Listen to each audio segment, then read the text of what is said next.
நான் குழந்தை பிறந்துமே 40 நாள்லேயே டெஸ்ட் பேட்ச் போடுறதுக்காக இன்ஸ்டியூட் வந்துட்டேன். எங்கள் அம்மா அப்பா தான் எனக்கு ரொம்ப ரொம்ப சப்போர்ட் பண்ணாங்க.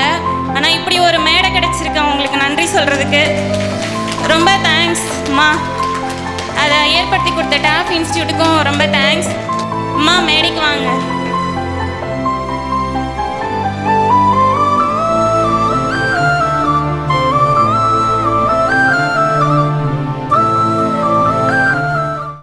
எல்லாருக்கும் வணக்கம். என் பேர் ஸ்னேகா, நாமக்கல்லேருந்து வரேன்.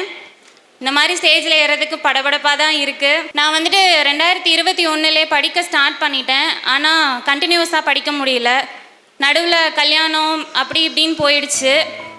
எல்லோரும் சப்போர்ட் பண்ணுவாங்கன்னு சொல்ல முடியாது, ஆனால் பேரண்ட்ஸ் கண்டிப்பாக பண்ணுவாங்கன்னு நான் நம்புகிறேன்.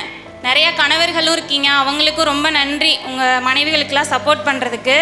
எங்கள் அம்மா அப்பா தான் எனக்கு ரொம்ப ரொம்ப சப்போர்ட் பண்ணாங்க. நான் கன்சீவாக இருக்கும்போது கூட நான் வந்துட்டு ரொம்ப ஆன்லைனில் டெஸ்ட் பேட்ச் போட்டு கூட வீட்டில் இருந்தே எழுதிட்டு இருந்தேன்.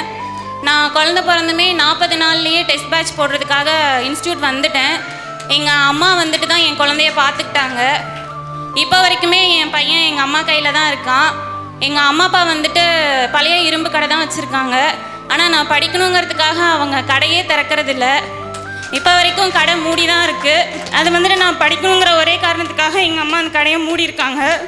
அவங்களோட நம்பிக்கைக்காகவே நான் படித்து இப்போ பாஸ் பண்ணிட்டேன். எங்கள் அம்மாவுக்கு நன்றி சொல்லணும்னு நான் நினச்சிருக்கேன்.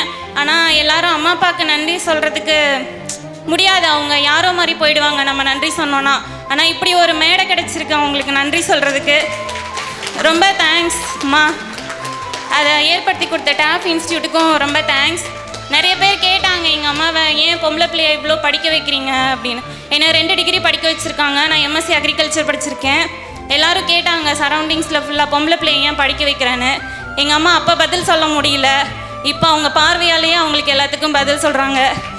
அதுதான் நான் அவங்களுக்கு கொடுத்துருக்கிறதா நம்புகிறேன். எங்கள் அம்மாவை மேடைக்கு கூப்பிட்றேன்.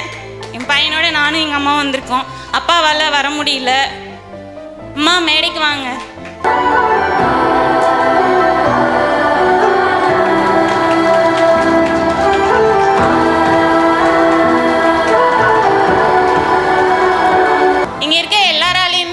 முடியும். ரொம்ப கஷ்டப்பட்டு தான் நானும் படித்தேன். குழந்தைய வச்சுட்டு படிக்கிறது ரொம்பவே கஷ்டமாக இருந்தது.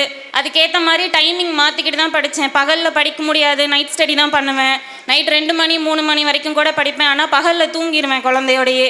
அது மாதிரி உங்களுக்கு எந்த கஷ்டம் இருந்தாலும் அதை எப்படி சரி பண்ணலான்னு யோசித்து அந்த வழியில் படிங்க. எல்லாராலையுமே முடியும். எல்லாருக்கும் வாழ்த்துக்கள். வெற்றி பெற்றிருக்க எல்லாருக்குமே என்னோடய வாழ்த்துக்கள். தேங்க்ஸ்.